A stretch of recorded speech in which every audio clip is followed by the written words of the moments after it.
এখনো তো বৈশাখ মাসই পড়লো না। আর তো কয়েকটা দিন মাত্র। মহারাজ, এবার একটা নতুন কিছু করুন না। পয়লা বৈশাখ দিনটা খুব শুভ।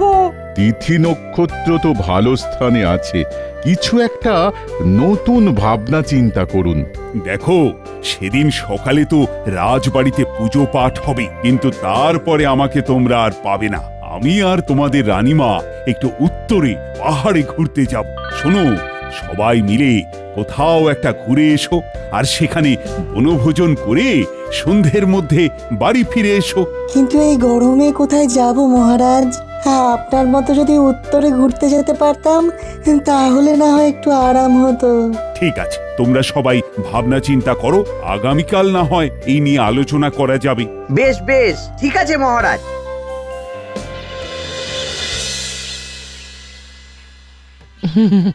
এই দেখো, সামনে পয়লা বৈশাখ। এবার কিন্তু আমার একটা জামদানি শাড়ি চাই চাই। 2 পয়সা আমদানি করতে টাক ফেটে যাচ্ছে, আর তুমি জামদানি জামদানি করছো? হ্যাঁ, ও সব কথা শুনবো না, পুজোর সময় থেকে ঘোরাচ্ছ। আর না, এবার জামদানি চাই চাই চাই চাই। উফ, এতটুকু শান্তি নেই?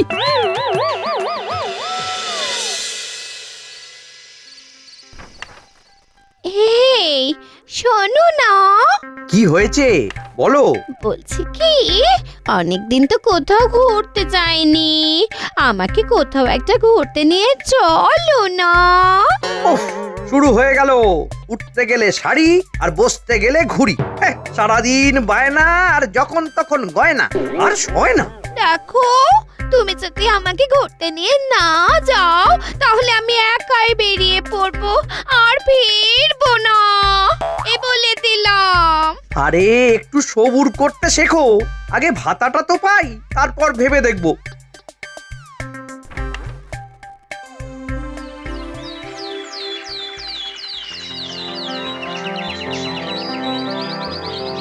তাহলে বলো, তোমরা সবাই কে কি পরিকল্পনা করলে? দেখুন মহারাজ, আমার মাথায় একটা দুর্দান্ত বুদ্ধি মাথাচাড়া দিয়ে উঠেছে। কি বুদ্ধি বলো গোপাল? দেখুন মহারাজ, আমরা তো শীতকালে বনভোজন করি, এবার হোক গরমকালে বনভোজন। বাহ বাবা বাবা, গোপালের আমি শুধু নিন্দা বন্ধ করি, কিন্তু গোপালের এবারের প্রস্তাবটা বেশ, আমার মনে ধরেছে। হ্যাঁ মহারাজ, অনেকদিন ভালো মন্দ খাওয়া দাওয়া হয়নি, গিন্নি বায়না বায়না করে কদিন ধরে ভালো মতো কিছু রান্না করছে না মহারাজ। বেশ, তাহলে তোমাদের আজকেই আমি নববর্ষের ভাতা দেওয়ার ব্যবস্থা করছি। সেই অর্থ খরচ করে তোমরা বনভোজন করে কাপড় জামা কিনো। জয় জয় মহারাজ মহারাজ কৃষ্ণচন্দ্রের কৃষ্ণচন্দ্রের জয়। ঠিক আছে, ঠিক আছে গোপাল, তুমি যখন বনভোজনের প্রস্তাব তুলেছ, তখন তুমি না হয় এই ব্যাপারটা নিজের হাতে সামলাও। যথাজ্ঞা মহারাজ, আমি তাহলে আজকেই একটা ব্যবস্থা করছি। একটু ভাবনা চিন্তা করে বিকেলে সবার সাথে ব্যাপারটা নিয়ে আলোচনা করে নেব। আপনারা সকলে রাজবাড়ির বাগানে হাজির থাকবেন, কেমন? হ্যাঁ, আচ্ছা আচ্ছা।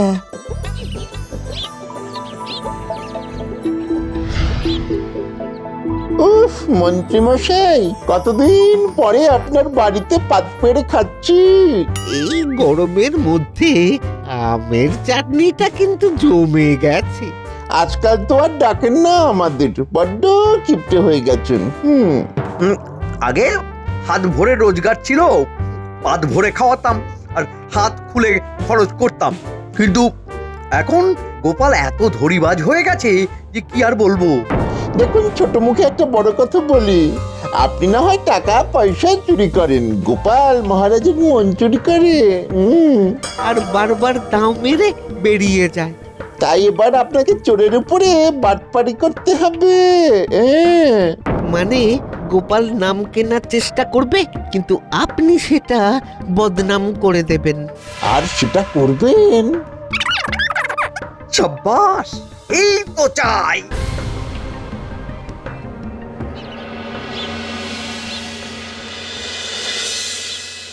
তোমরা আলোচনা শুরু করার আগে তোমাদের মনে একটু আনন্দ দিই। ওই দেখো, খাজাঞ্চি আসছে তোমাদের নববর্ষের ভাতা নিয়ে। বেশ আনন্দম, বেশ আনন্দম। খাজাঞ্চি, সবাইকে হাতে হাতে তাদের প্রাপ্ত অর্থের বটুয়া দিয়ে দাও। এই তো দিচ্ছি মহারাজ। মহারাজ খরচের ব্যাপারটা দেখে নিলেন, আমি গরমের ব্যাপারটা দেখলাম। কিভাবে? এই গরমের মধ্যে তুমি কি ঝড় নিয়ে এলে নাকি? না, ঝড় না, তবে মৃদুমন্দ বাতাস বইছে দেখুন। সেই জন্যই তো এই আলোচনাটা রাজবাড়ির বাগানে করার সিদ্ধান্ত নিয়েছি।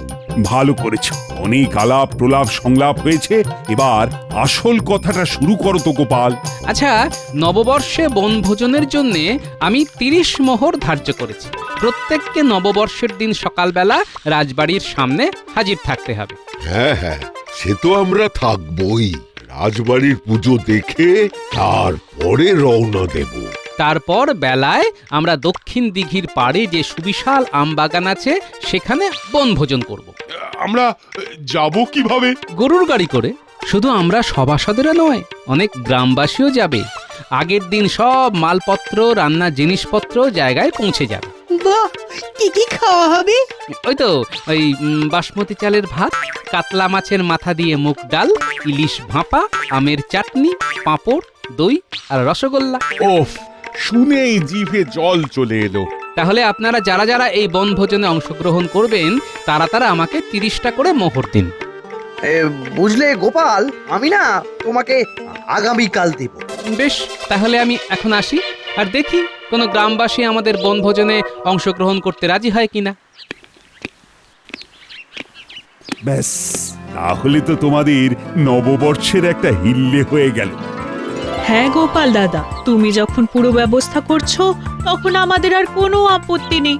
তোমাকে কালকে সকালেই আমাদের বনভোজনের চাঁদাটা দিয়ে দেব। বেশ বেশ। আরে গোপাল দাদা, তুমি যখন এই বনভোজনের দায়িত্বে আছো তখন আমাদের আর চিন্তা কিসের?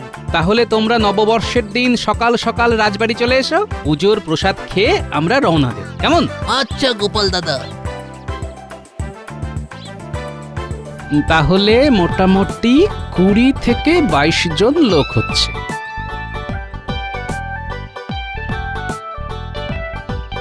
বলা, নববর্ষের দিন সকালবেলায় কয়েকশো রসগোল্লা আর দই লাগবে, বুঝলি? আমরা বেশ কিছু গ্রামবাসী আর মহারাজ বাদে সব সভাসদেরা মিলে বনভোজন করতে যাব। ও, এবারে সিদ্ধিদাতা আমার দিকে মুখ তুলে চেয়েছেন। কিরকম? এই যে একটু আগে মহারাজ এসেছিলেন, সকালবেলা এই রাজবাড়ির পুজোর জন্য মিষ্টির বায়না করে গেলেন। তারপরে আমি এলাম। তার মানে শুধু সিদ্ধিদাতা নয়, ধন সম্পদের দেবীও তোমাকে আশীর্বাদ দিচ্ছেন, সেটা বলো। হ্যাঁ হ্যাঁ হ্যাঁ, ঠিকই বলেছ। কিছু অগ্রিম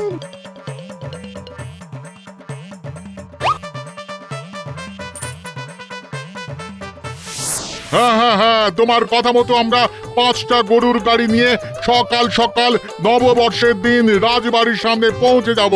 হ্যাঁ, কিন্তু তার আগের দিন একটা গাড়ি নিয়ে আমার বাড়িতে আসতে হবে।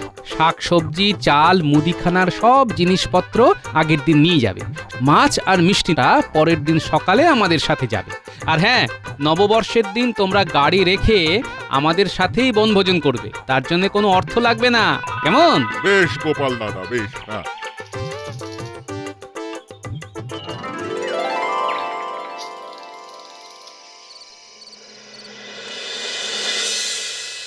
বুঝলি তো বটা ঘটা, গোপাল সবাইকেই রাজি করিয়ে নিয়েছে। 30 মোহরে বনভোজন। আপনি কায়দা করে গোপালকে পাজি বানিয়ে দিন। যারা রাজি হয়েছে তারা আপনার কাছে চলে আসবে। কি কায়দা করব বলতো? দেখুন, গোপাল সবাইকে বলেছে যে ও 30 মোহরে, মানে লোকজনকে 30 মোহরের বিনিময়ে বনভোজন করাবে।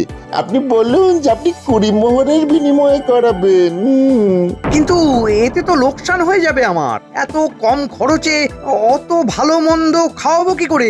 বাটপাড়ি করে। মানে শুনুন তাহলে। বাহ বাবা বাবা বাহ, বেশ জব্বর ভাবনা ভেবেছিস তো। তাহলে কালকে থেকেই কাজ শুরু করে দিন। নিশ্চয়ই নিশ্চয়ই।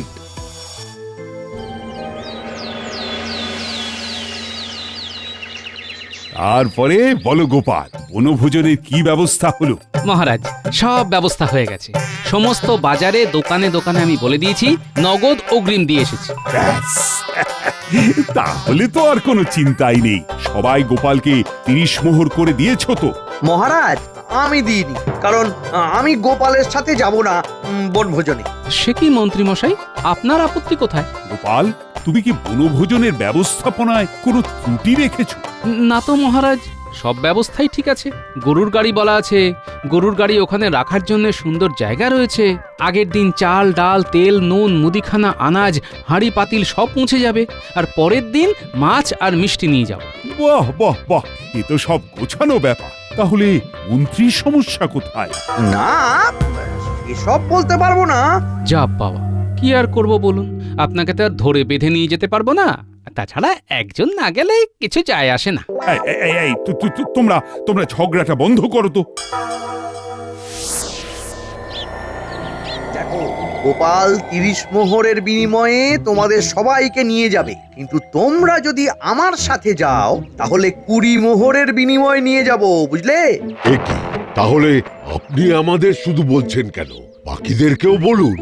না, বিজ্ঞানী আর সভাকবি গোপালের নেওটা, তাই ওদের বলছি না। তোমরা এক কাজ করো, বুঝলে?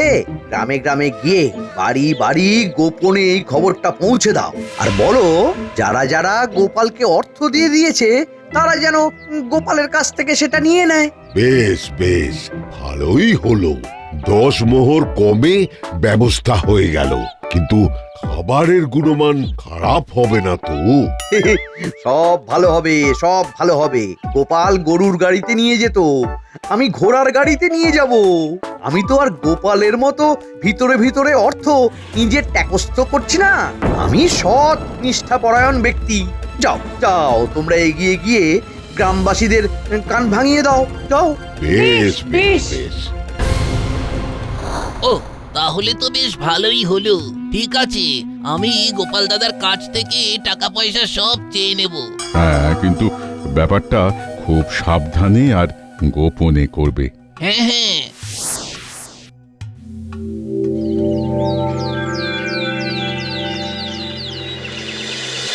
না না গোপাল দাদা, আমাদের টাকা ফেরত দিতেই হবে।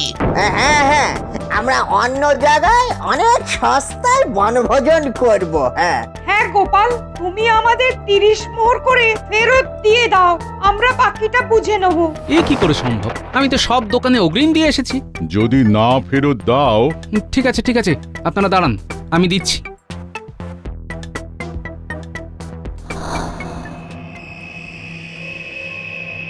অনেক লোকজন তো চলেই গেল, এবার কি হবে?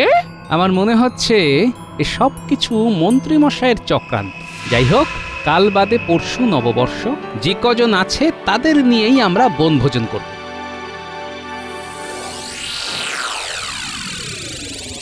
শোন, কালকে তো গোপালের দলের সব জিনিসপত্র এখান থেকেই বনভোজনের জায়গায় স্থানান্তর হবে। হ্যাঁ হ্যাঁ হ্যাঁ হ্যাঁ, কালকে আমরা তককে তককে থাকবো, কাজ হয়ে যাবে। ব্যাস, তাহলেই হলো।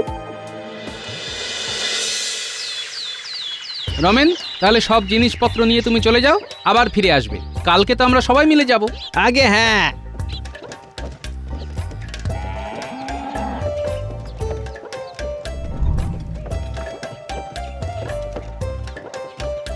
গারোয়ান ভাই, গারোয়ান ভাই, দাঁড়াও দাঁড়াও।